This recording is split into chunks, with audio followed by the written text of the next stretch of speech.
สมัยสบายดีทุกคนมื้อนี้เฮาก็ออกมาสวนคือเก่าเนาะมาแพ็คเปียใหม่จัดส่งให้ลูกค้าคือเก่าเนาะตอนนี้เฮาก็มาสอดส่วนแล้วก็เกียมแพ็ค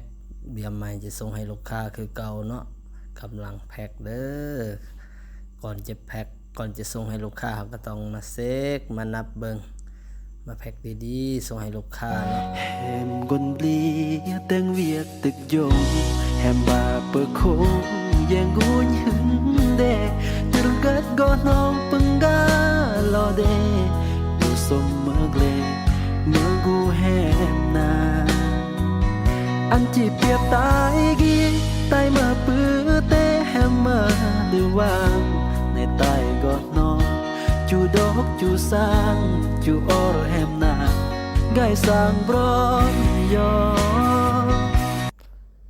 หลังจากที่เราแพ็คเรียบร้อยตอนนี้เราก็หิวขึ้นมารถเลยเนาะเกียมจะออกไปฝากอยู่บริษัทอนุสิทธิ์ขนส่งเนาะตอนนี้ก็พากันหิวขึ้นไปใส่รถพากันหิวไปหิวมาก็เต็มรถแล้วเนาะเกียมออกไปฝากโอ้ยก็สมควรได้เนาะมื้อนี้นะ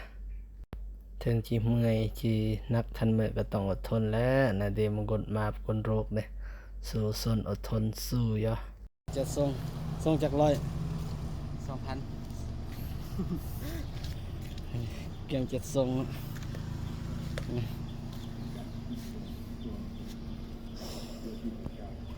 เดี๋ยวบริษัทอนุสิทธิ์เราจะถ่ายอีกทีนึงเด้อ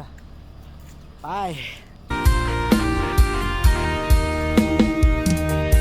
ลงอำเบือนใต้ลงอำเบือนกนเลย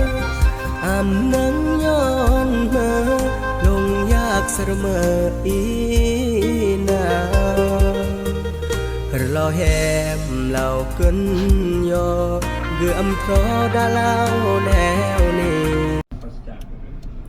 หลังจากที่เราไปฝากอยู่บริษัทอนุสิทธิ์เรียบร้อยแล้วเดี๋ยวจะมือพักผ่อนกันเนาะมื้อนี้เนาะมื้อจริงว่ากันไหมบ่อยหลายเวียกแต่ละมื้อฝากกดไลค์กดติดตามเด้อ